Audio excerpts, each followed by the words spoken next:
তুমি কি কখনো নিঃশব্দে নিজেকে বলেছ, আমার জীবন কি সত্যিই বদলাতে পারে? হয়তো বলেছ, হয়তো উত্তর পাওনি। তুমি যদি কখনো হতাশ হয়ে নিজের ভবিষ্যৎ নিয়ে ভাবো, যদি মনে হয় সবার জীবনে কিছু না কিছু ঘটছে আর তুমি শুধু দেখছো, তাহলে এই ভিডিওটা তোমার জন্য। হ্যাঁ, একদম তোমার জন্য। এই বইটা শুধু ধনী হওয়ার পথ বলে না, শেখায় কিভাবে নিজের ভেতরের শক্তিকে জাগিয়ে তোলা যায়, শেখায় কিভাবে চাওয়া থেকে পাওয়ার পথে হাঁটা যায়। শুরু করো নিজেকে নতুন করে গড়ার যাত্রা, কারণ তুমি পারো, শুধু বিশ্বাসটা জাগিয়ে তুলতে হবে। এখন শুনো থিঙ্ক অ্যান্ড গ্রো রিচ। অধ্যায় 1, পরিচিতি, ইন্ট্রোডাকশন। মূল শিক্ষা, ভাবুন এবং ধনী হন। এই চিন্তাধারার ভিত্তি তৈরি হয় এখানে। তোমার জীবনে সফলতা তখনই আসবে যখন তুমি সঠিকভাবে চিন্তা করবে, বিশ্বাস করবে এবং ধৈর্য নিয়ে কাজ করবে। এই অধ্যায়ে নেপোলিয়ন হিল আমাদের শেখান, প্রতিটি বড় অর্জন শুরু হয় একটি চিন্তা থেকে, কিন্তু চিন্তা শুধু চিন্তা হয়ে থাকলে চলবে না, সেটিকে অবশ্যই পরিণত করতে হবে জ্বলন্ত আকাঙ্ক্ষায়। উদাহরণ দিয়ে বলা হয়েছে এক খনি শ্রমিকের গল্প, যে সোনা খুঁজে মাত্র 3 ফুট দূরে থেকে খোঁড়া বন্ধ করে দিয়েছিল। পরে আরেকজন সেই জায়গা থেকেই সোনা পেয়ে ধনী হয়ে যায়। শিক্ষাটা কি?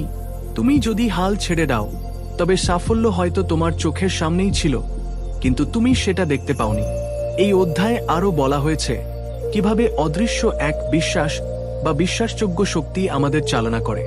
হিল বলেন, সফল মানুষদের মতো চিন্তা করতে শেখো, তাদের মতো স্বপ্ন দেখো, তাদের মতো নিজের ওপর বিশ্বাস রাখো। বাস্তব জীবনের কিভাবে প্রয়োগ করবে?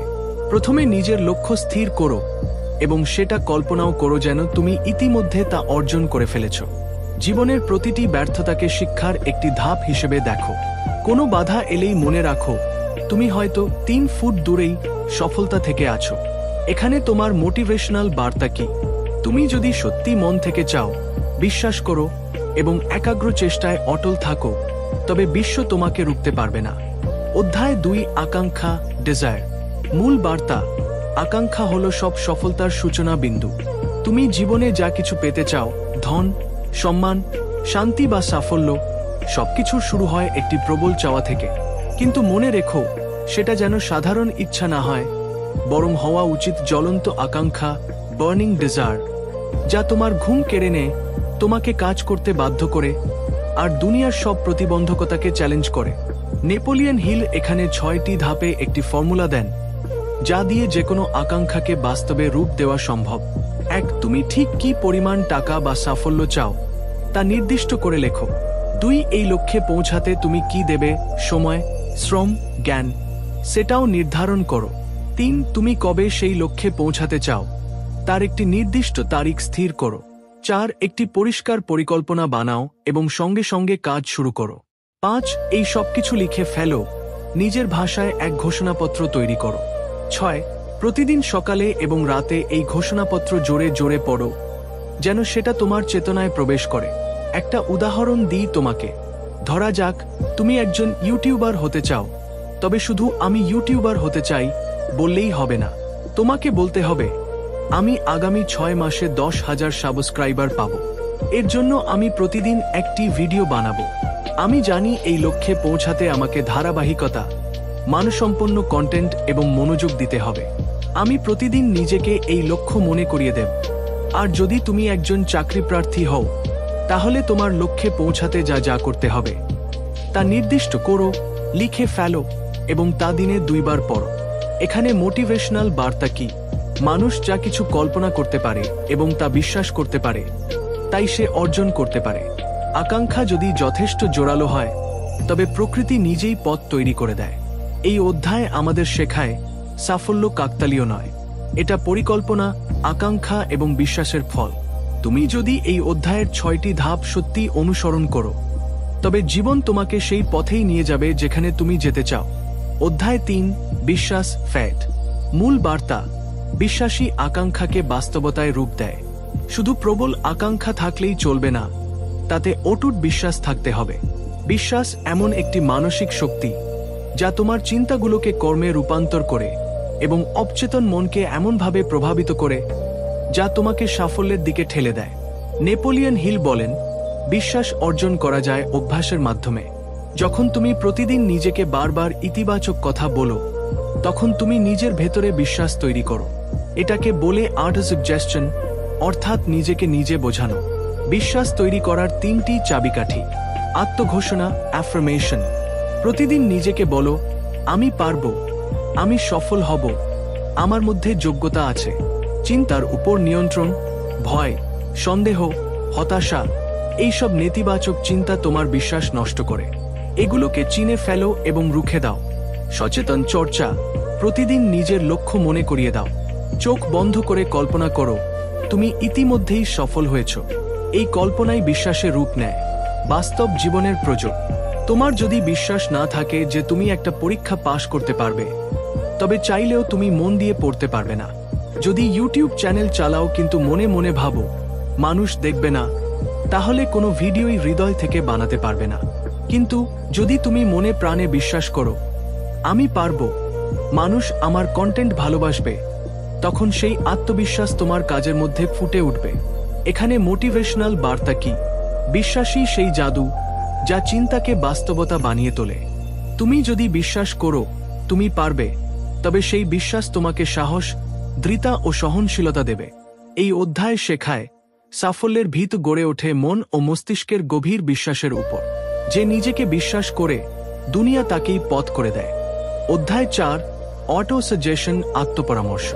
মূল বার্তা, তোমার মনকে তুমি যেমন ভাবে বলবে ঠিক তেমন ভাবেই সে গড়ে উঠবে। শোনো, অটো সাজেশন শব্দটার মানে নিজেকে নিজের কথা শোনানো। আমরা প্রতিদিনই নিজেদের সাথে কথা বলি মনে মনে। এই কথাগুলোই আমাদের বিশ্বাস, আত্মবিশ্বাস, সিদ্ধান্ত, এমনকি ভাগ্য পর্যন্ত গড়ে তোলে। নেপোলিয়ন হিল বলেন, তুমি যেমন ভাবে নিজেকে বোঝাও অবচেতন মন ঠিক তেমনটাই মেনে নেয়।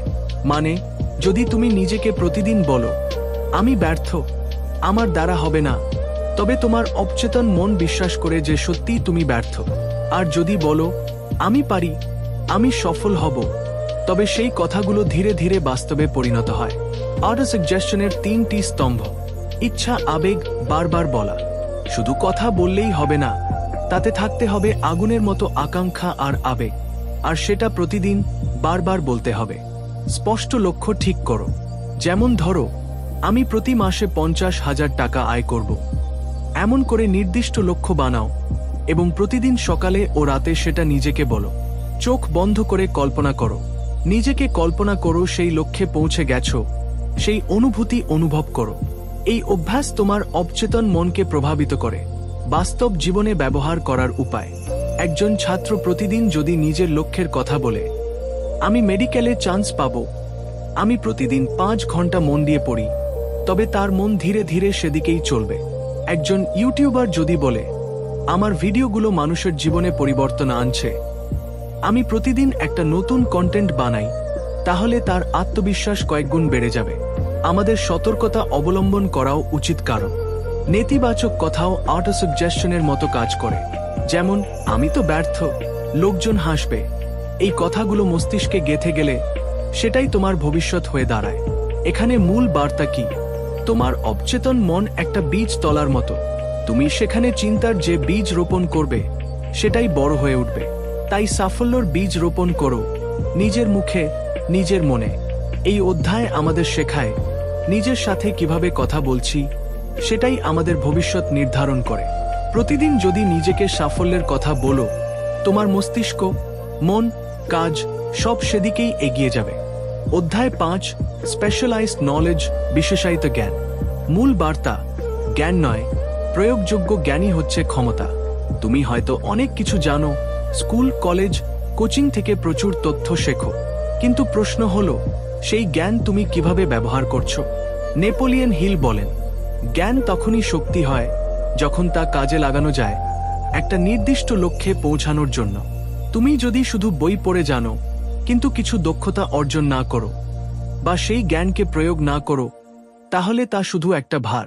স্পেশালাইজড নলেজ মানে কি? বিশেষায়িত জ্ঞান মানে হচ্ছে একটা নির্দিষ্ট বিষয়ে গভীর জ্ঞান। যেমন, একজন ওয়েব ডিজাইনার শুধুই কোড জানে না, সে design, user flow, colour theory সব জানে। একজন ডাক্তার শুধুই মেডিকেল বই মুখস্থ করে না, সে সার্জারি বা রোগ নির্ণয়ে অভিজ্ঞতা অর্জন করে। বিশেষায়িত জ্ঞান মানেই এমন জ্ঞান যেটা চাকরি খুঁজে না নিয়ে চাকরি তৈরি করে। এই জ্ঞান কিভাবে অর্জন করা যায়? নেপোলিয়ন হিল বলেন, তুমি চাইলে নিজের মধ্যে জ্ঞান তৈরি করতে পারো, বা অন্যদের জ্ঞান ধার নিয়ে একটা মাস্টার মাইন্ড গ্রুপ বানিয়ে কাজে লাগাতে পারো। যেমন, যদি তুমি ইউটিউবার হতে চাও, তাহলে স্ক্রিপ্টিং, ভয়েস এডিটিং, এই 3টি জিনিসের ভিতরে একজন এক্সপার্ট হয়ে যাও। অথবা নিজের ভিডিও বানাও, অন্য কেউ এডিট করুক, আরেকজন মার্কেটিং করুক, তবেই গঠন হবে একটা সফল টিম। বাস্তব জীবনের উদাহরণ। হেনরি ফোর্ড স্কুলে খুব বেশি পড়াশোনা করেননি, কিন্তু তিনি জানতেন কিভাবে জ্ঞানী মানুষ দিয়ে কাজ করাতে হয়। তার গাড়ি তৈরির কোম্পানি দাঁড় করিয়ে ফেললেন, কোটি কোটি টাকার সাম্রাজ্য। একজন স্টুডেন্ট যদি নিজের আগ্রহ অনুযায়ী নির্দিষ্ট বিষয়ের উপর দক্ষতা অর্জন করে, সেটাই হতে পারে তার ভবিষ্যতের ক্যারিয়ার। বিশ্ববিদ্যালয়ের ডিগ্রি ছাড়াও আমাদের ভুল ধারণা, সবকিছু জানতেই হবে, এমন ধারণা ভুল। বরং একটি বিষয়ের গভীরে যাও, সেই জ্ঞানই তোমাকে অন্যদের থেকে আলাদা করে তুলবে। মোটিভেশনাল বার্তা। তোমার জ্ঞানের মূল্য তখনই বাড়বে যখন তুমি সেটাকে কাজে লাগাবে। শুধু বই মুখস্থ করে না, শেখো কিভাবে তা দিয়ে সমস্যার সমাধান করা যায়। এই অধ্যায় আমাদের শেখায়, সফল হতে হলে কেবল বেশি জানলেই হবে না, সেই জ্ঞান কিভাবে বাস্তবে প্রয়োগ করছো সেটাই আসল। আর সেই প্রয়োগযোগ্য বিশেষায়িত জ্ঞানই তোমার জীবন বদলে দিতে পারে। অধ্যায় 6, ইমাজিনেশন, কল্পনা। মূল বার্তা, মানুষ যা কল্পনা করতে পারে তাই সে বাস্তবেও গড়ে তুলতে পারে। তুমি যখন আকাশের দিকে তাকিয়ে স্বপ্ন দেখো, আমি একদিন বড় হব, সফল হব, নিজের একটা কিছু করব, তখনই তুমি ইমাজিনেশন ব্যবহার করছো। নেপোলিয়ন হিল বলেন, কল্পনাই হলো মনের সেই ওয়ার্কশপ যেখানে আমাদের ইচ্ছেগুলো রূপ নেয় বাস্তব পরিকল্পনায়। ইমাজিনেশনের 2টি রূপ। 1, সাংগঠনিক কল্পনা, সিনথেটিক ইমাজিনেশন। আমরা আগের অভিজ্ঞতা, শিক্ষা ও তথ্য ব্যবহার করে নতুন কিছু তৈরি করি। উদাহরণ, মোবাইল ফোনে নতুন ফিচার যুক্ত করা। 2, সৃজনশীল কল্পনা, ক্রিয়েটিভ ইমাজিনেশন। এখানে পুরোপুরি নতুন কিছু কল্পনা করা হয় যা আগে কেউ ভাবেনি। উদাহরণ, প্লেন বা ইন্টারনেট আবিষ্কার। তুমি যদি সত্যিকারের বড় কিছু করতে চাও, তোমার কল্পনাকে কাজে লাগাতেই হবে। এই কল্পনা কিভাবে কাজে লাগাতে হবে? ধরো, তোমার একটা স্বপ্ন আছে, তুমি উদ্যোগপতি হতে চাও। প্রথমে কল্পনায় সেটি তৈরি করো। কেমন হবে তোমার ব্যবসা, কাদের জন্য, কিভাবে শুরু করবে। এরপর সেই কল্পনাকে বাস্তবে আনো, পরিকল্পনা করো, শিখো, কাজ শুরু করো। তোমার সুনির্দিষ্ট লক্ষ্য যদি থাকে, কল্পনা সেটার ওপর ভিত্তি করে দিক নির্দেশনা দেয়। বাস্তব জীবনের উদাহরণ, টমাস এডিসন তার মনের ভেতর কল্পনা করেছিলেন মানুষের কণ্ঠস্বর রেকর্ড করা যাবে, এবং সেই কল্পনা থেকেই তিনি বানালেন ফোনোগ্রাফ। হেনরি ফোর্ড কল্পনা করেছিলেন এমন গাড়ি তৈরি হবে যা সাধারণ মানুষও কিনতে পারবে, আর সে কল্পনাই তাকে ইতিহাসের অন্যতম সফল উদ্যোক্তায় পরিণত করে। ভুল ধারণা, কল্পনা করা মানে আলস্যতা, এটা একদম ভুল। সৃষ্টিশীল কল্পনা মানেই হলো আগামীর ভবিষ্যৎ গড়ে তোলা। মোটিভেশনাল বার্তা, তুমি যা ভাবতে পারো সেটা করতে পারো, তুমি যা কল্পনা করতে পারো সেটা গড়তেও পারো। কল্পনার সীমানা মানেই তোমার ভবিষ্যতের সীমানা। এই অধ্যায় শেখায়, তোমার মনই তোমার সবচেয়ে বড় শক্তি। তুমি চাইলে সেটাকে ব্যবহার করে এমন কিছু তৈরি করতে পারো যা আগে কেউ ভাবেনি। কল্পনা করো, বিশ্বাস করো, কাজ শুরু করো, সফলতা একদিন তোমার হাতেই ধরা দেবে। অধ্যায় 7, অর্গানাইজড প্ল্যানিং, সুনির্দিষ্ট পরিকল্পনা। মূল বার্তা, ইচ্ছা শুধু তখনই সফল হয় যখন তা পরিণত হয় সুস্পষ্ট পরিকল্পনায় এবং কাজ শুরু হয়। তুমি যদি স্বপ্ন দেখো আমি ধনী হব, তা ভালো কথা, কিন্তু শুধুমাত্র চাওয়া দিয়ে কিছুই হয় না। তোমাকে জানতে হবে কিভাবে, কখন এবং কি পদক্ষেপে তুমি সেই লক্ষ্যে পৌঁছাবে। এই অধ্যায়টি শেখায়, যত বড় স্বপ্নই দেখো না কেন, তা বাস্তব হয় পরিকল্পনার মাধ্যমেই। The 6th step toward riches. পরিকল্পনা ছাড়া ইচ্ছা একটি কানাকড়িও দিতে পারে না। যে পরিকল্পনা সফল হয় না, তাকে বদলে নতুন পরিকল্পনা বানাও। বারবার চেষ্টাই চাবিকাঠি। কিভাবে পরিকল্পনা করবে? 1, নিজের লক্ষ্য নির্ধারণ করো। ঠিক করো তুমি কি চাও, বিনিয়োগ, চাকরি, ব্যবসা ইত্যাদি। 2, একটি দল গড়ে তোলো, দক্ষ ইতিবাচক মানসিকতার মানুষেরা যারা তোমার স্বপ্নে বিশ্বাস করে। 3, তোমার টিমের সবার সাথে সুসম্পর্ক গড়ে তোলো, নেতৃত্ব, শ্রদ্ধা ও আন্তরিকতা বজায় রেখে। 4. নিজেকে উপযুক্ত করে তোলো, তোমার প্ল্যানে সফল হতে হলে কি শেখা প্রয়োজন তা শেখো। 5. পরিকল্পনাকে লিখে ফেলো, মুখে মুখে নয়, লিখে রাখা পরিকল্পনা তোমাকে ফোকাস রাখতে সাহায্য করে। মাস্টারমাইন্ড গ্রুপের গুরুত্ব। একটি সফল মানুষ কখনোই একা সফল হয় না, তাকে ঘিরে থাকে একটি দল যারা পরিকল্পনা, উৎসাহ এবং সঠিক সিদ্ধান্ত গ্রহণে সাহায্য করে। এমন টিম গড়ে তোলার কথাই বলা হয়েছে এই অধ্যায়ে। Great power can be accumulated through no other principle than that of organized effort. Napoleon Hill. পরিকল্পনা ব্যর্থ হলে কি করবে? ব্যর্থতা মানেই তুমি শেষ, এটা ভাবলে চলবে না। যদি প্রথম পরিকল্পনা কাজ না করে, নতুন পরিকল্পনা বানাও। ফেল ফরওয়ার্ড মানে ব্যর্থতা থেকেই শিক্ষা নিয়ে এগিয়ে যাও। বাস্তব জীবনের উদাহরণ। হেনরি ফোর্ড কয়েকবার ব্যর্থ হয়েছেন গাড়ির ব্যবসা শুরু করতে গিয়ে, কিন্তু প্রতিবারই তিনি নতুন পরিকল্পনায় ফিরে এসেছেন। তাই আজ তার নাম ইতিহাসে লেখা। উইলিয়াম রিগলি জুনিয়র, যিনি চুইংগামের ব্যবসা শুরু করেছিলেন, তার সাফল্যের পেছনে ছিল সূক্ষ্ম পরিকল্পনা এবং মানুষের মন বুঝে মার্কেটিং করার কৌশল। মোটিভেশনাল বার্তা। পরিকল্পনা ছাড়া ইচ্ছা একরাশ কুয়াশা, কিন্তু পরিকল্পনা সমৃদ্ধ ইচ্ছা একে বানিয়ে তোলে বাস্তব ভবিষ্যৎ। পরিকল্পনা করো, নিজেকে প্রস্তুত করো, আর কোনোদিন পিছনে ফিরে তাকিও না। বারবার চেষ্টা করলেই সাফল্য একদিন আসবেই। তুমি যদি আজই তোমার ইচ্ছাকে বাস্তবে রূপ দিতে চাও, তাহলে বসে পড়ো একটা খাতা নিয়ে। ভেবে দেখো কিভাবে শুরু করবে, কি শিখতে হবে, কাদের সাহায্য লাগবে, আর কবে থেকে অ্যাকশন শুরু করবে। অধ্যায় 8, ডিসিশন, সিদ্ধান্ত। মূল বার্তা। সাফল্যবান মানুষরা দ্রুত সিদ্ধান্ত নেয় এবং ধীরে বদলায়। ব্যর্থ মানুষরা দেরিতে সিদ্ধান্ত নেয় আর তাড়াতাড়ি বদলায়। তুমি কি সিদ্ধান্ত নিতে ভয় পাও? তবে শোনো, এই ভয়টাই তোমার স্বপ্ন পূরণের সবচেয়ে বড় বাধা। সিদ্ধান্ত না নেওয়া মানে হলো অন্যরা তোমার জীবনের হাল ধরা। নেপোলিয়ন হিল এই অধ্যায়ে বলেন, যারা ধনী হয় তারা প্রক্রাস্টিনেশন অর্থাৎ সিদ্ধান্ত নিতে দেরি করা এই অভ্যাস ত্যাগ করেছে। The 7th step toward reaches, সিদ্ধান্ত গ্রহণ। সিদ্ধান্ত গ্রহণ মানেই হলো তুমি নিজে নিজের জীবনের রিমোট কন্ট্রোল নিজের হাতে নিচ্ছ। ডিসিশন মানে শুধু হ্যাঁ বা না বলার বিষয় না, এটি তোমার মানসিক দৃঢ়তা, স্বাধীনতা এবং স্বপ্নের প্রতি অটল থাকার প্রতীক। কেন মানুষ সিদ্ধান্ত নিতে পারে না?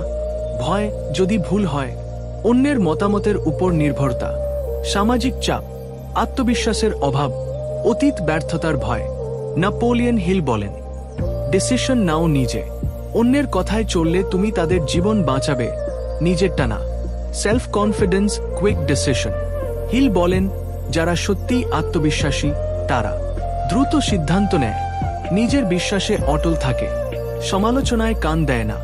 এই গুণগুলি ইতিহাসের প্রতিটি সফল মানুষদের মধ্যে দেখা যায়। বাস্তব জীবনের উদাহরণ। হেনরি ফোর্ড যখন তার V-8 ইঞ্জিন বানাতে চাইলেন, তার ইঞ্জিনিয়াররা বলল এটা সম্ভব না, কিন্তু ফোর্ড সিদ্ধান্ত নিয়ে বললেন, তোমরা বানাও, যত দিন লাগে লাগুক। এবং অবশেষে সেটাই হলো ফোর্ডের সাফল্যের অন্যতম কারণ। আমেরিকার ডিক্লারেশন অফ ইন্ডিপেন্ডেন্স স্বাক্ষরকারীরা জীবনের বড় ঝুঁকি নিয়েছিলেন, কিন্তু তারা সিদ্ধান্ত নিয়েছিলেন স্বাধীনতা চাই, আর সেই সিদ্ধান্ত বদলাননি। তোমার জীবনে প্রয়োগ করো। 1. প্রতিদিন অন্তত একটা সিদ্ধান্ত নিজে নাও, ছোট হলেও হোক। 2. অন্যের কথায় নিজের সিদ্ধান্ত বদলাবে না, বিশ্বাসে অটল থাকো। 3. সিদ্ধান্ত নেওয়ার পর সঙ্গে সঙ্গে কাজে লেগে পড়ো, না ভেবে বসে থেকো না। মোটিভেশনাল বার্তা। সিদ্ধান্ত নিতে ভয় পেও না, কারণ ভয়টা হলো তোমার সবচেয়ে বড় শত্রু। তুমি যতক্ষণ না নিজের জন্য সিদ্ধান্ত নিচ্ছ, ততক্ষণ তুমি শুধু অন্যের জীবনযাত্রার দর্শক, নায়ক নও। মনে রেখো বন্ধুরা, তুমি যখন একটি সাহসী সিদ্ধান্ত নাও, তখন তুমি শুধু তোমার ভবিষ্যৎ তৈরি করো না, তুমি তোমার চরিত্র, আত্মবিশ্বাস আর নিয়তিকে গড়ে তোলো। অধ্যায় 9, পারসিস্টেন্স, অবিচলতা। মূল বার্তা, চেষ্টা করতেই হবে, বারবার করতেই হবে, যতক্ষণ না সাফল্য ধরা দেয়। এটি হচ্ছে ধনী হওয়ার 8ম ধাপ, দি 8th স্টেপ টুয়ার্ড রিচেস। তোমার ভিতরে যদি অবিচল থাকার মানসিকতা না থাকে, তবে তুমি জীবনের যে কোনো বড় লক্ষ্যই অর্জনের আগেই হাল ছেড়ে দেবে। নেপোলিয়ন হিল বলেন, অসাধারণ লক্ষ্যে পৌঁছানোর জন্য অসাধারণ অধ্যবসায় দরকার। কেউ যখন না বলবে তখনও তুমি বলবে আমি পারবো। পারসিস্টেন্স মানে কি? বারবার ব্যর্থ হলেও চেষ্টা চালিয়ে যাওয়া, লক্ষ্য স্থির রেখে প্রতিকূলতার সঙ্গে যুদ্ধ, ভেতরের আগুন জ্বালিয়ে রাখা যখন বাইরের বাতাস নিভিয়ে দিতে চায়। কেন অনেকেই হার মানে? শুরুর উত্তেজনায় আগ্রহ থাকে, কিন্তু ধৈর্য থাকে না। একবার ব্যর্থতা দেখলেই হতাশ হয়ে পড়ে। পরিবার, বন্ধু বা সমাজের নেতিবাচক কথায় মন ভেঙে যায়। নির্দিষ্ট লক্ষ্য বা পরিকল্পনার অভাব থাকে। হিল বলছেন, পারসিস্টেন্স জন্মগত গুণ নয়, এটি অভ্যাসে তৈরি হয়। তুমি চাইলেই নিজেকে অবিচল মানুষে রূপান্তর করতে পারো, তবে তার জন্য প্রয়োজন এই 4টি শক্তি। ডেফিনেটনেস অফ পারপাস, একদম স্পষ্ট লক্ষ্য। ডিজায়ার, এক জ্বলন্ত আকাঙ্ক্ষা। সেলফ রিলায়েন্স, নিজের উপর বিশ্বাস। উইল পাওয়ার, অটুট মানসিক শক্তি। বাস্তব উদাহরণ, থমাস এডিসন প্রায় 10,000 বার ব্যর্থ হয়েছেন, কিন্তু বলেছিলেন, আমি ব্যর্থ হইনি, আমি শুধু 10,000 উপায় শিখেছি যেগুলো কাজ করে না। হেনরি ফোর্ড, তার কোম্পানি 5 বার ধ্বংস হয়ে গিয়েছিল, কিন্তু তিনি থামেননি। কর্নেল স্যান্ডার্স কফসের আইডিয়া নিয়ে 1000 বার প্রত্যাখ্যাত হয়েছেন, তারপরই সফল হয়েছেন। তোমার জীবনে পারসিস্টেন্স তৈরির 5টি উপায়। 1. প্রতিদিন নিজের লক্ষ্য মনে করাও। 2. ব্যর্থতা আসবে, এটা আগেই ধরে নাও। 3. তোমার কেন শক্তিশালী করো, কেন তুমি এই লক্ষ্য অর্জন করতে চাও। 4. সফল মানুষের কাহিনী পড়ো। 5. নিজের অগ্রগতি লেখো, ট্র্যাক করো। যে লক্ষণগুলো বলছে তুমি অবিচল নও। মাঝপথে কাজ ছেড়ে দেওয়া, অল্প কথায় নিরুৎসাহ হওয়া, কাজ শুরু করেও শেষ না করা, নিজেকে প্রতিদিন বোঝানো আমি পারবো না, এই অভ্যাসগুলো এখনই বদলাও। মোটিভেশনাল কথা, যতক্ষণ না তুমি হাল ছাড়ো ততক্ষণ তুমি হারও মানো না। পারসিস্টেন্স তোমার সেই শক্তি যা তোমার স্বপ্নকে বাস্তবে রূপ দিতে পারে। বন্ধুরা, চেষ্টা করো, আবার করো, ব্যর্থ হও, আবার করো। তুমি যতক্ষণ অবিচল থাকবে, সাফল্য তোমাকে খুঁজে নেবে। অধ্যায় 10, power of the master mind, master মাইন্ডের শক্তি। মূল বার্তা, একজন মানুষের মস্তিষ্ক শক্তিশালী, কিন্তু 2 বা ততোধিক মানুষের সম্মিলিত চিন্তা, সেটিই সাফল্যের আসল ইঞ্জিন। এটি ধনী হওয়ার 9ম ধাপ, the 9th step toward reaches. তোমার একার শক্তি যত বড়ই হোক না কেন, তুমি সব জানো না, পারো না, বুঝো না, কিন্তু যখন তুমি তোমার মতো চিন্তাধারার কিছু মানুষকে একত্র করো, একটি মাস্টার মাইন্ড গ্রুপ তৈরি করো, সেখানে সৃষ্টি হয় এক ধরনের নতুন মস্তিষ্ক, এক নতুন শক্তি, যা একা কখনো সম্ভব নয়। মাস্টার মাইন্ড মানে কি? নেপোলিয়ন হিল ব্যাখ্যা করেছেন, a coordination of knowledge and effort in a spirit of harmony between 2 or more people for the attainment of a definite purpose। বাংলায় সহজ করে বললে, 2জন বা তার বেশি লোক যখন একটি নির্দিষ্ট লক্ষ্যের পেছনে ঐক্য ও বোঝাপড়ার সাথে কাজ করে, তখন তারা মিলে এমন একটি মানসিক শক্তি তৈরি করে যা এককভাবে কারো পক্ষে সম্ভব নয়। এই অধ্যায়ের মূল শিক্ষা, তোমার চারপাশে যদি সঠিক মানুষ না থাকে, তাহলে তোমার মন খুব সহজে দুর্বল হয়ে পড়ে। পজিটিভ মনের মানুষদের সাথে যুক্ত হও, যাতে তারা তোমার ভিতরের সম্ভাবনাকে জাগিয়ে তুলতে পারে। 2 মনের সম্মিলিত শক্তি, তৃতীয় এক নতুন শক্তি, যা অদৃশ্য হলেও খুবই কার্যকর। বাস্তব উদাহরণ, হেনরি ফোর্ড ছিলেন গাড়ির রাজা, কিন্তু তিনি একা সব জানতেন না। তিনি ছিলেন মাস্টার মাইন্ড গ্রুপের একজন চ্যাম্পিয়ন। তিনি সবসময় তার পাশে রাখতেন মেকানিক, অ্যাকাউন্টেন্ট, মার্কেটার, আইনজীবী, যারা তার দুর্বল দিকগুলো সামলাত। অ্যান্ড্রু কার্নেজি, যিনি এই বই লেখার অনুপ্রেরণা, তিনিও বলেছিলেন, আমার সাফল্যের রহস্য, আমি সব কাজ নিজে করিনি, আমি এমন মানুষদের খুঁজেছি যারা আমার থেকে ভালো জানে। তুমি কেমন মাস্টার মাইন্ড গ্রুপ তৈরি করতে পারো? 1. যাদের চিন্তা ভাবনা পজিটিভ। 2. যাদের লক্ষ্য বড়। 3. যারা তোমার লক্ষ্যের প্রতি সম্মান দেখায়। 4. যারা সমালোচনা নয়, উৎসাহ দেয়। 5. যাদের সঙ্গে তুমি নিয়মিত যোগাযোগ রাখতে পারো।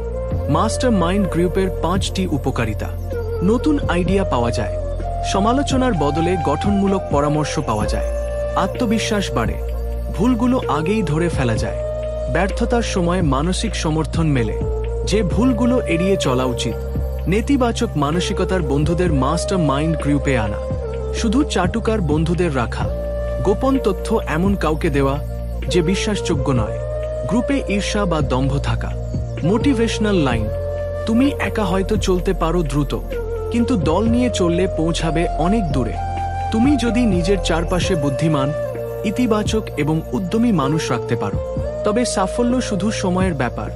শেষ কথা, বন্ধুরা, সফলতার গোপন শক্তিগুলোর একটি হল মাস্টার মাইন্ড অডিয়েন্স। তুমি যদি এমন একটা গ্রুপ তৈরি করতে পারো যারা তোমার স্বপ্নকে ফিউল দেয়, তবে তুমি ঠিকই এগিয়ে যাবে। অধ্যায় 11, দ্য মিস্ট্রি অফ সেক্স ট্রান্সমিউটেশন, যৌন শক্তির রূপান্তরের রহস্য। মূল বার্তা: যৌন শক্তি শুধু দেহের তাড়না নয়, এটি যদি সঠিকভাবে রূপান্তরিত করা যায়, তবে তা মানুষকে সৃষ্টিশীল, বুদ্ধিমান ও ধনী করে তুলতে পারে। এটি ধনী হওয়ার 10ম ধাপ, the 10th step toward riches. Napoleon Hill আমাদের সামনে একটি অদ্ভুত অথচ সত্য রহস্য তুলে ধরেছেন। আমরা অনেকেই ভাবি যৌনতা মানেই দেহের তৃষ্ণা, কিন্তু লেখক বলছেন এই শক্তির মধ্যেই লুকিয়ে আছে সবচেয়ে বড় সৃষ্টিশীলতা, সাহসিকতা এবং বুদ্ধিমত্তার উৎস। ট্রান্সমিউটেশন মানে কি? ট্রান্সমিউট মানে হল একটি শক্তিকে অন্যরকম উচ্চতর কাজে রূপান্তর করা। যেমন আগুন শুধু পুড়িয়ে দেয় না, ঠিকভাবে ব্যবহার করলে তা আলো ও শক্তি দেয়। তেমনি যৌন শক্তি শুধু শারীরিক নয়, সঠিকভাবে রূপান্তরিত হলে তা হয়ে ওঠে কল্পনার শক্তি, বক্তৃতার জাদু, গভীর মনোযোগ, সৃষ্টিশীল প্রেরণা। সেক্স এনার্জি, জিনিয়াস এনার্জি কিভাবে হয়? নেপোলিয়ন হিল বলেন, সকল বড় নেতা, শিল্পী, আবিষ্কারক ও ধনীরা যৌন শক্তিকে রূপান্তর করতে শিখেছে। তারা এই শক্তিকে কন্ট্রোল করে একে কাজে লাগিয়েছে। এটি কোনো দমন নয়, এটি নিয়ন্ত্রণ এবং রূপান্তর। বিশ্ববিখ্যাত উদাহরণ: নেপোলিয়ন বোনাপার্টে। তার যৌন শক্তির প্রাবল্য ও উপস্থিতি মানুষকে প্রভাবিত করত। Shakespeare, Beethoven, Abraham Lincoln, George Washington, তারা সবাই ছিলেন গভীর আবেগপ্রবণ এবং হাইলি সেক্সড মানুষ, কিন্তু তারা এই শক্তিকে সৃজনশীল কাজে রূপান্তর করেছিলেন। থমাস এডিসন, ফোর্ড, কার্নেগি, তাদের সফলতার পেছনেও ছিল এই রূপান্তরিত যৌন শক্তি। লেখকের চোখে সফল পুরুষ কেমন?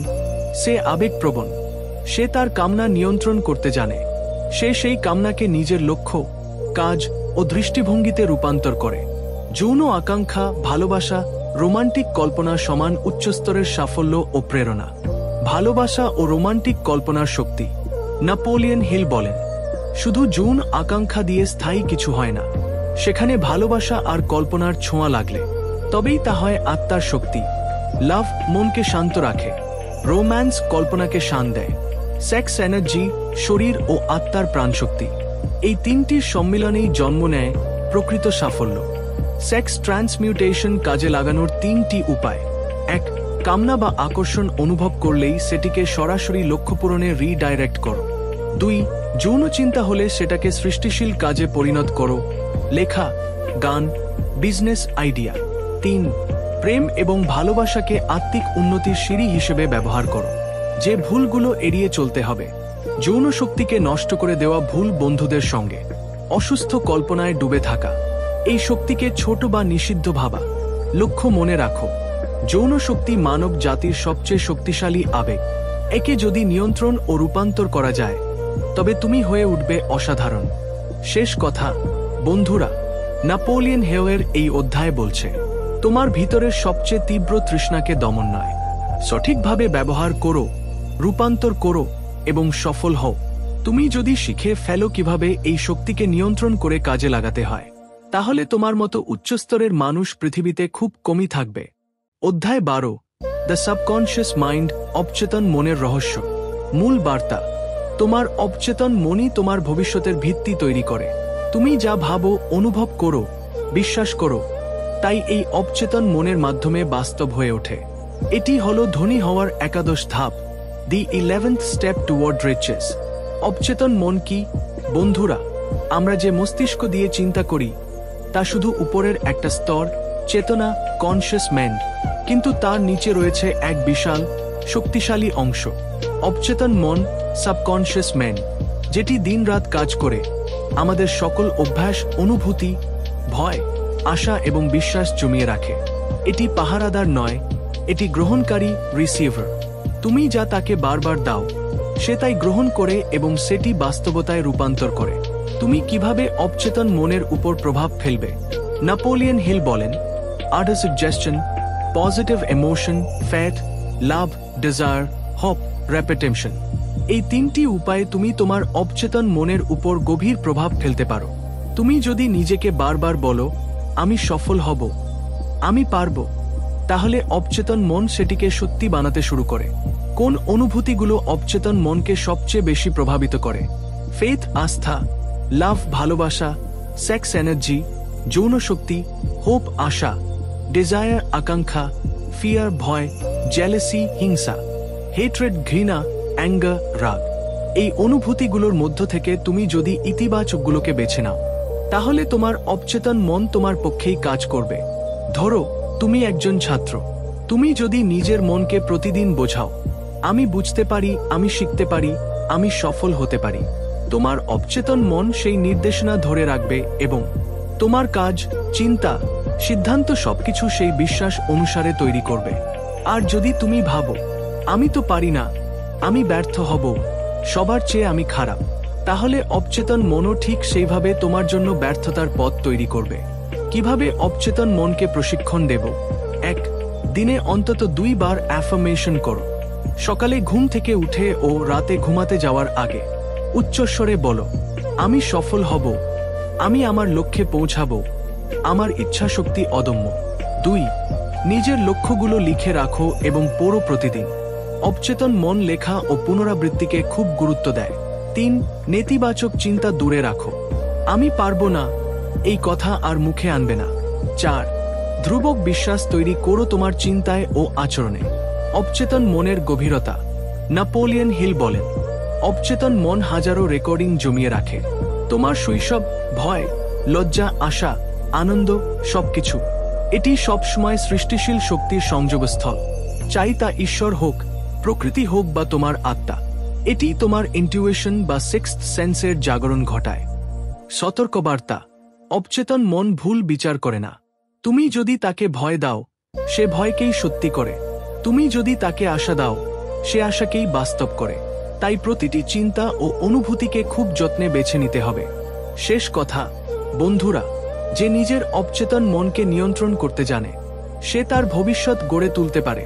তোমার ভিতরের এই শূন্য অথচ সম্ভাবনায় পূর্ণ জায়গাটি হলো তোমার শক্তির গোপন ঘর। সেদিকে প্রতিদিন ইতিবাচক চিন্তা ঢালো, নেতিবাচককে সযত্নে দূরে রাখো। তোমার অবচেতন মন তোমার অদৃশ্য কর্মচারী, তাকে কি আদেশ দিচ্ছ সেটাই সে বাস্তব করছে। অধ্যায় 13, দ্য ব্রেইন, মস্তিষ্ক, চিন্তার সম্প্রচারক ও গ্রাহক। মূল বার্তা, তোমার মস্তিষ্ক শুধু চিন্তার একটি কারখানাই নয়, এটি হলো একটি শক্তিশালী ব্রডকাস্টিং এবং রিসিভিং স্টেশন যা বিশ্বের অসীম বুদ্ধি ও শক্তির সাথে তোমাকে যুক্ত করে দেয়। এটি হলো ধনী হওয়ার দ্বাদশ ধাপ, the 12th step toward reaches. তোমার মস্তিষ্কই তোমার সংযোগ কেন্দ্র। বন্ধুরা, তুমি হয়তো জানো আমাদের মস্তিষ্কে প্রায় 10 বিলিয়ন নিউরন কাজ করে। এই নিউরনগুলো শুধু চিন্তা করে না, এগুলো চিন্তার শক্তিকে ছড়িয়ে দেয় এবং বিশ্ব থেকে চিন্তা গ্রহণও করে। নেপোলিয়ন হিল বলেন, মস্তিষ্ক হলো চিন্তার সম্প্রচারক, ব্রডকাস্টার, আবার মস্তিষ্কই হলো চিন্তার গ্রাহক, রিসিভার। তুমি যখন জোরালোভাবে কিছু ভাবো তোমার মস্তিষ্ক সেই চিন্তাকে তরঙ্গে রূপান্তর করে এবং সেই তরঙ্গ অন্যান্য মানুষের মস্তিষ্কেও প্রভাব ফেলে। মস্তিষ্ক কিভাবে চিন্তা সম্প্রচার করে? মস্তিষ্কের 3টি গুরুত্বপূর্ণ অংশ এখানে ভূমিকা রাখে। 1. চেতন মন। 2. অবচেতন মন। 3. ইমাজিনেশন বা কল্পনা শক্তি। এই 3টি অংশ একসাথে কাজ করে। প্রথমে তুমি একটা ধারণা কল্পনা করো, ইমাজিনেশন, তারপর সেটা অনুভব করো, ইমোশন, এবং শেষমেশ সেটা বারবার ভাবো, রিপিটেশন। এভাবেই এই চিন্তাগুলো তরঙ্গে পরিণত হয়। তুমি কিভাবে ইউনিভার্সাল ইন্টেলিজেন্সে সংযুক্ত হও? নেপোলিয়ন হিল বলেন, এই পৃথিবীতে একটা অদৃশ্য ইন্টারনেট আছে যেটাকে তিনি বলেন ইনফিনিট ইন্টেলিজেন্স। আমাদের মস্তিষ্ক হলো সেই ইন্টারনেটের ওয়াইফাই। তুমি যখন সঠিক ফ্রিকোয়েন্সিতে নিজের মনকে স্থাপন করো তখন তুমি উত্তরের তরঙ্গ ধরতে পারো। এই জায়গায় ফ্যাট, ইমোশন, ডিজায়ার ও পারসিস্টেন্স সবচেয়ে বড় ভূমিকা পালন করে। মাস্টার মাইন্ডের শক্তির ব্যাখ্যা এখানে স্পষ্ট। হিল এই অধ্যায়ে আগের মাস্টার মাইন্ড চ্যাপ্টার এর ধারণাকে আরও স্পষ্ট করেন। যখন 2 বা ততোধিক মানুষ একসাথে একটা সুস্পষ্ট লক্ষ্যে চিন্তা করে তাদের চিন্তা একে অপরের উপর প্রভাব ফেলে এবং একটা তৃতীয় বুদ্ধি শক্তি সৃষ্টি হয়। এটা এমন এক মস্তিষ্কীয় শক্তি যা আলাদা মানুষদের তুলনায় অনেক বেশি সৃজনশীলতা, সিদ্ধান্ত এবং দৃষ্টিভঙ্গি তৈরি করতে পারে। একজন ছাত্রের কথা ভাবো। তুমি পরীক্ষার আগে যদি নিজেকে বলো, আমি সব মনে রাখতে পারি, আমি এই বিষয়টা ভালো করে শিখেছি, তোমার মস্তিষ্ক সেই চিন্তা ও অনুভূতিকে তরঙ্গ হিসেবে ছড়িয়ে দেয়। তাতে আত্মবিশ্বাস বাড়ে, মাথা ঠান্ডা থাকে এবং তুমি সফল হও। ঠিক তেমনিভাবে তুমি যদি প্রতিদিন পজিটিভ চিন্তা করো, নিজেকে বড় স্বপ্নে স্থাপন করো, তাহলে তোমার চিন্তার তরঙ্গ বিশ্বের সেই শক্তিগুলোর সাথে সংযুক্ত হয় যেগুলো তোমার লক্ষ্য পূরণে সাহায্য করে। প্রয়োগে করণীয়: 1. প্রতিদিন পজিটিভ অ্যাফার্মেশন করো। 2. ভিজুয়ালাইজেশনের মাধ্যমে কল্পনায় নিজের সাফল্য দেখো। 3. সৃষ্টিশীল মানুষদের সঙ্গে সময় কাটাও, তাদের ফ্রিকোয়েন্সিতে সংযুক্ত হও। 4. টেলিভিশন, মোবাইলের নেতিবাচক তথ্যের প্রভাব থেকে নিজেকে দূরে রাখো। 5. চিন্তার মধ্যে আনন্দ, ফেথ এবং ইমোশন যোগ করো, এটাই ভাবনার শক্তি বাড়ায়। শেষ কথা, নেপোলিয়ন হিল এই অধ্যায়ে বুঝিয়ে দেন, আমাদের মস্তিষ্ক একা কোনো দ্বীপ নয়, এটি বিশ্বব্রহ্মাণ্ডের চিন্তার সমুদ্রের সাথে যুক্ত। যদি তুমি নিজেকে সঠিক ফ্রিকোয়েন্সিতে স্থাপন করো, তাহলে চিন্তা তোমার সবচেয়ে বড় সম্পদে পরিণত হতে পারে। মনে রেখো, your brain is both a station and a magnet. What you send out, you attract back. তাই প্রতিদিন নিজের চিন্তাকে পরিশুদ্ধ করো, সজাগ করো এবং উদ্দেশ্যপূর্ণ করো। অধ্যায় 14, দ্য সিক্সথ সেন্স, ষষ্ঠ ইন্দ্রিয়, জ্ঞানের মন্দিরের দরজা। মূল বার্তা: ষষ্ঠ ইন্দ্রিয় এমন এক মানসিক শক্তি যা তোমাকে অদৃশ্য দিক নির্দেশনা দেয়, যা তুমি যুক্তি দিয়ে বুঝতে পারো না কিন্তু অনুভব করতে পারো। এটি হলো ধনী হওয়ার 13তম ধাপ, the 13th step toward reaches. ষষ্ঠ ইন্দ্রিয় কি? নেপোলিয়ন হিল বলেন, ষষ্ঠ ইন্দ্রিয় এমন এক মানসিক ক্ষমতা যা স্বাভাবিক 5 ইন্দ্রিয়ের বাইরে কাজ করে। এটা হলো আমাদের মনের রিসিভিং সেট, যেটা ইনফিনিট ইন্টেলিজেন্স থেকে বার্তা গ্রহণ করে। তুমি যখন সিদ্ধান্ত নিতে দ্বিধায় পড়ো, হঠাৎ করে মনে হয় এটাই ঠিক কাজ, তখনই ষষ্ঠ ইন্দ্রিয় তোমার মনের সাথে কথা বলছে। ষষ্ঠ ইন্দ্রিয় কিভাবে কাজ করে? হিল বলেন, এই শক্তি কারো মধ্যে প্রাকৃতিকভাবে সক্রিয় থাকতে পারে, তবে অধিকাংশ মানুষের জন্য এটা আসে ধীরে ধীরে, অনুশীলন, অভিজ্ঞতা এবং নিজেকে নিয়ন্ত্রণ করার মাধ্যমে। তোমার মনকে যখন তুমি বারবার চিন্তা, বিশ্বাস এবং কল্পনায় অভ্যস্ত করো, তখন ধীরে ধীরে ষষ্ঠ ইন্দ্রিয় সচল হতে শুরু করে। মনের মন্দিরে প্রবেশ, কল্পনার গোপন দরজা। নেপোলিয়ন হিল এই অধ্যায়ে নিজের একটি গভীর ব্যক্তিগত অভিজ্ঞতা শেয়ার করেন। তিনি কল্পনার মাধ্যমে এমন এক অভ্যন্তরীণ পরামর্শদাতা বোর্ড তৈরি করেন, যার সদস্যরা ছিলেন ইতিহাসের মহাপুরুষরা Abraham Lincoln, Thomas Edison, Napoleon Bonaparte, Henry Ford ও আরও অনেকে। তিনি কল্পনায় তাদের সাথে পরামর্শ করতেন, তাদের চিন্তা ও বৈশিষ্ট্য নিজের মধ্যে ধারণ করতেন। এটা কল্পনা হলেও তিনি বলেন, এতে তিনি বাস্তবে দারুণ দিক নির্দেশনা পেয়েছেন। এই অনুশীলনের মাধ্যমেই তার ষষ্ঠ ইন্দ্রিয় জাগ্রত হয়। ধরো তুমি একজন ছাত্র, তোমার সামনে কঠিন পরীক্ষা, চাকরির ইন্টারভিউ বা জীবনের কোনো সিদ্ধান্ত। তুমি নিজেকে প্রশ্ন করছো, আমি কি করব? মনে অদ্ভুত একটা অনুভব এলো, এটাই করো। তুমি যুক্তি দিয়ে বুঝতে পারছো না, কিন্তু অনুভব করছো এটিই সঠিক সিদ্ধান্ত। এটাই তোমার ষষ্ঠ ইন্দ্রিয় কাজ করছে। যখন তুমি প্রতিদিন ধ্যান করো, আত্মবিশ্বাসে বিশ্বাস রাখো, কল্পনা করো, নিজের ভেতরের ভয়কে জয় করো, তখন ধীরে ধীরে এই নীরব উপদেশটা তোমার জীবনে সক্রিয় হয়। ষষ্ঠ ইন্দ্রিয়ের ব্যবহার, করণীয় 5টি অনুশীলন। 1. প্রতিদিন 10 মিনিট ধ্যান করো। 2. প্রতিদিন অ্যাফার্মেশন করো, আমার ষষ্ঠ ইন্দ্রিয় শক্তিশালী হচ্ছে। 3. ইতিহাসের সফল মানুষদের জীবন পাঠ করে কল্পনায় তাদের পরামর্শদাতা করে তোলো। 4. প্রতিদিন নিজের সমস্যার সমাধান নিয়ে শান্ত মনে ভাবো, কোনো না কোনো সময় উত্তরের আভাস পাবে। 5. ভয়, সন্দেহ ও নেতিবাচক চিন্তা থেকে মুক্ত থাকো, কারণ এগুলো ষষ্ঠ ইন্দ্রিয়ের দরজা বন্ধ করে দেয়। শেষ কথা, নেপোলিয়ন হিল বারবার বলেন, ষষ্ঠ ইন্দ্রিয় হচ্ছে ঈশ্বরের দেওয়া সেই শক্তি যা মানুষকে অন্য সব জীব থেকে আলাদা করে। এটা জাগ্রত হয় পরিশ্রম, অধ্যবসায়, চিন্তার শুদ্ধতা ও আত্মনিয়ন্ত্রণের মাধ্যমে। যখন তুমি নিজের চিন্তা ও অনুভূতিকে সুসংগঠিত করো, তখন বিশ্ব ব্রহ্মাণ্ড নিজে থেকেই উত্তর পাঠিয়ে দেয়। মনে রেখো, your sixth sense is the gateway to infinite intelligence. তোমার মন যদি প্রস্তুত থাকে, তাহলে ইউনিভার্স তোমাকে দিক নির্দেশনা দেবে। অধ্যায় 15, how to outwit the 6 ghosts of fear. কিভাবে 6টি ভয়কে জয় করবেন।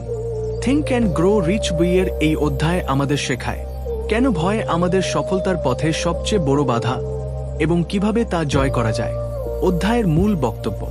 নেপোলিয়ন হিল বলেন, মানুষ যত বড় পরিকল্পনা করুক না কেন, যদি তার মনে ভয় থাকে, সে সেই পরিকল্পনাকে কখনো বাস্তবে রূপ দিতে পারবে না। ভয় হলো এমন এক ছায়া যা মনকে পঙ্গু করে দেয়, সাহসকে হত্যা করে আর সিদ্ধান্ত নেওয়ার ক্ষমতাকে স্তব্ধ করে দেয়। 6টি মূল ভয়, দ্য 6 বেসিক ফিয়ার্স। 1. দারিদ্র্যের ভয়, ফিয়ার অফ পভার্টি। 2. সমালোচনার ভয়, ফিয়ার অফ ক্রিটিসিজম। 3. অসুস্থতার ভয়, ফিয়ার অফ ইল হেলথ। 4. ভালোবাসা হারানোর ভয়, fear of loss of love. 5.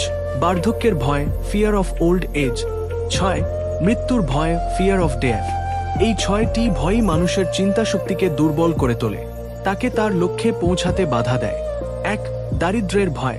মানুষ কাজ করতে চায়, স্বপ্ন দেখে ধনী হওয়ার, কিন্তু তার মনের মধ্যে বারবার আসে, যদি ব্যর্থ হই, যদি চাকরি না পাই, যদি টাকা না থাকে। এই ভয় মানুষের মন থেকে সাহস ছিনিয়ে নেয়। প্রতিকার। নিজের ভাবনাগুলো বিশ্লেষণ করুন। আপনি কি অভাবের কথা বারবার ভাবেন, নাকি সম্ভাবনার কথা? 2. সমালোচনার ভয়। এই ভয় অনেকের সাফল্য নষ্ট করে দেয়। লোক কি কহেঙ্গে, এই ভাবনা মানুষকে অনেক ভালো কাজ থেকে বিরত রাখে। এটা আপনার আত্মবিশ্বাস ধ্বংস করে দেয়। প্রতিকার। নিজের দৃষ্টিভঙ্গি তৈরি করুন।